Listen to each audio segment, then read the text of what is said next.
దేవుడి ముందు గట్టిగా నవ్వితే దేవుడు కోపిస్తాడా? పాపం వస్తుందా?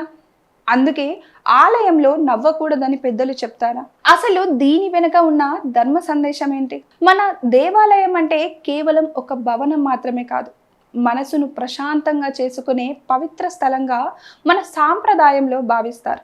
అందుకే ఆలయంలోకి వెళ్ళినప్పుడు మన మాటలు, మన ప్రవర్తన, మన నవ్వు అన్నిటిలోనూ కొంత సంయమనం ఉండాలని పెద్దలు నేర్పారు. గట్టిగా నవ్వడం వల్ల దేవుడికి కోపం వస్తుందని శాస్త్రీయ ఆధారాలు లేవు. కానీ ఆలయంలో మనం గట్టిగా మాట్లాడడం, నవ్వడం వల్ల ప్రార్థన చేస్తున్న ఇతర భక్తులకు అంతరాయం కలగవచ్చు.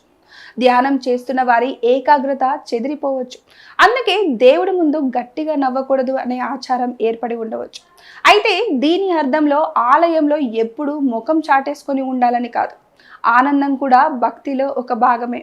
దేవుడిని చూసి మనసుకు ఆనందం కలిగితే చిరునవ్వు రావచ్చు, కళ్ళల్లో ఆనంద బాష్పాలు రావచ్చు. అది తప్పు కాదు. కానీ ఆనందం వల్ల పక్కన ఉన్న భక్తుడికి ఇబ్బంది కలగకుండా ఉండడమే మర్యాద, సంయమనం.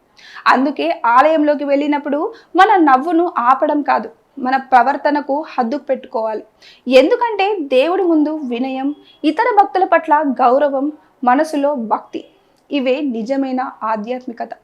అందుకే దేవుడిని దర్శించినప్పుడు ఒకసారి చిరునవ్వుతో మనసులో చెప్పండి, స్వామి, నా జీవితంలో ఎన్ని కష్టాలు ఉన్నా నీ సన్నిధిలో నా మనసు ప్రశాంతంగా ఉండాలి.